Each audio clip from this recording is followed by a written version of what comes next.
We have no frame of reference to begin to imagine a world that is not physical.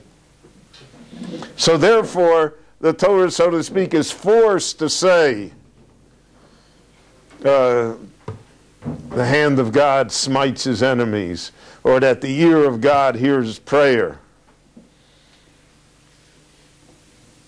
But, or that God speaks to Moshe. But that really never happens in the sense of what the word means, because God is beyond all of those powers.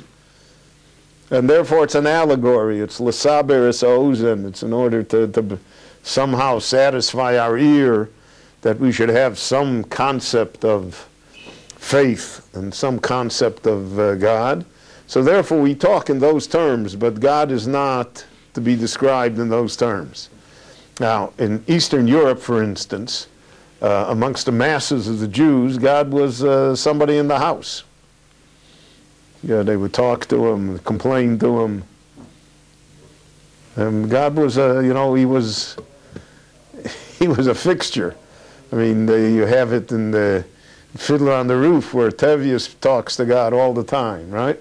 So that I remember growing up, when my youth, there still were a lot of first-generation immigrants to America yet, and that was their attitude towards God. And they would say, God, why do you care if, as Tevye said, what would you care if I would be a millionaire? Why would that bother you? Which is a simplistic arrangement with God, right? Well, you can make a deal with God. So God was there. He was there in your house. Now that had a tremendous positive side to it, because of the fact that people could have faith without being intellectual giants. But that's not what the Rambam had in mind at all. To the Rambam, all of that bordered on blasphemy. And that God was such a, it was such a power, whatever word you want to use, that, that we can't approach it, we can't define it, we can't deal with it. And therefore, God has no form, no body, and everything that's written is allegory. Okay, so when he said that, we find that he repeats that in not only in the commentary to the Mishnah, but he repeats it in the Mishnah Torah as well, in his famous work of Halacha, where he says that believing that God has a form is considered to be certainly a deviation from Jewish faith. So the Ravid, who is his critic and who accompanies him throughout the book, the Ravid says, "Harbe gdolim v'tovim imenu," greater people than he believed that. So how can you say that that you can sign people to being blasphemous when they were great and believing Jews, just because they believed that somehow God had some form of corporeality to it? That a great Jewish legend, the Jewish joke is that when the Rambam said everybody that believed like that is, so to speak, a non-believer, that's a fundamental failure, and he's an apokorus. So in heaven they started throwing everybody out. And then the Ravid came and said, no, the Rambam is wrong. Greater people believe. So then they put them all back in again, right? So that's like nobody's seat in heaven is secure, because we have to see what the halacha here is on earth. But in any event, the Rambam's idea, the Rambam stretched that idea to include the Messianic era also.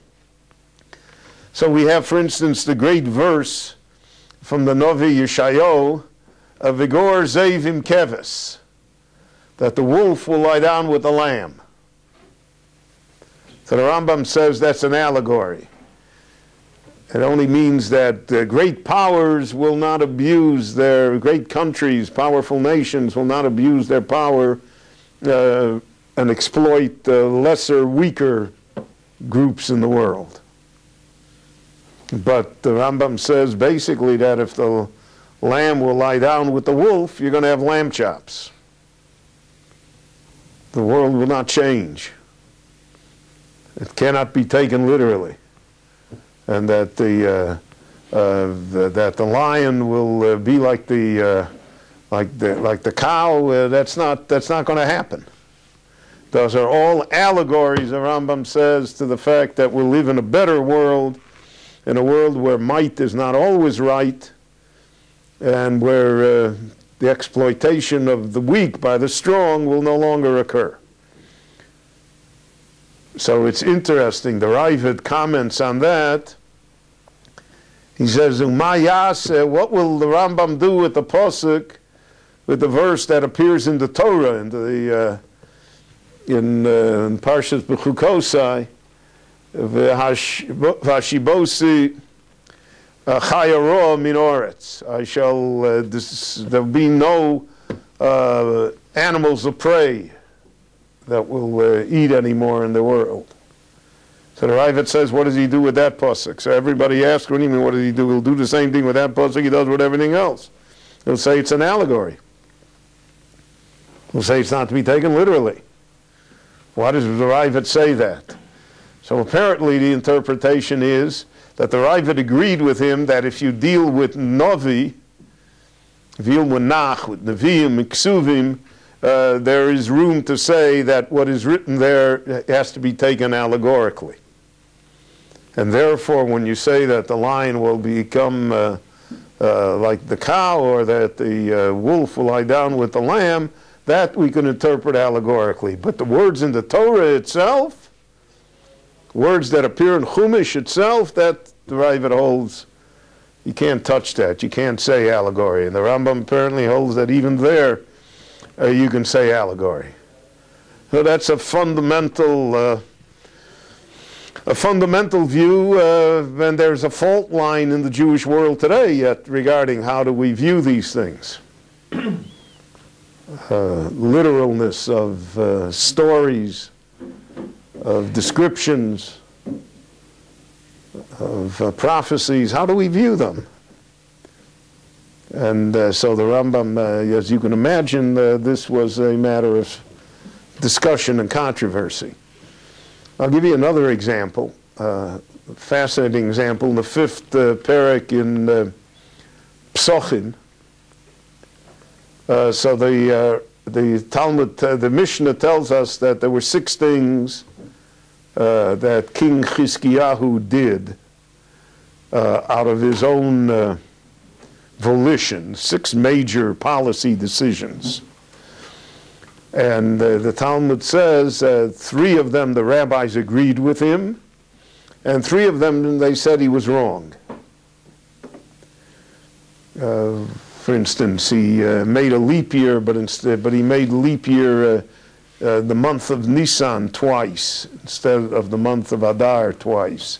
So the rabbis disagreed with him because of the fact that that's not how you make a leap year. But one of the things that he did, that they did agree with him, was that there was a book called the Sefer HaRefuot, the book of healing, the book of medicine. And he took it and he got rid of it. He was gonez it. The time-honored tradition, he bought up all the copies, and that ended it, right? So you couldn't get any more. There are certain books now that are hot sellers because they've been banned. So I had a call yesterday from America regarding one of those books, that somehow they knew that I had one. And the guy offered me $250 for the book. So I told him if he'll add a 0, I'll think it over. But he got rid of books, right? So he got rid of the Sefer Refuos. He took the book of Refuos and he got rid of it. Wow, what's the Sefer Refuos? So why do you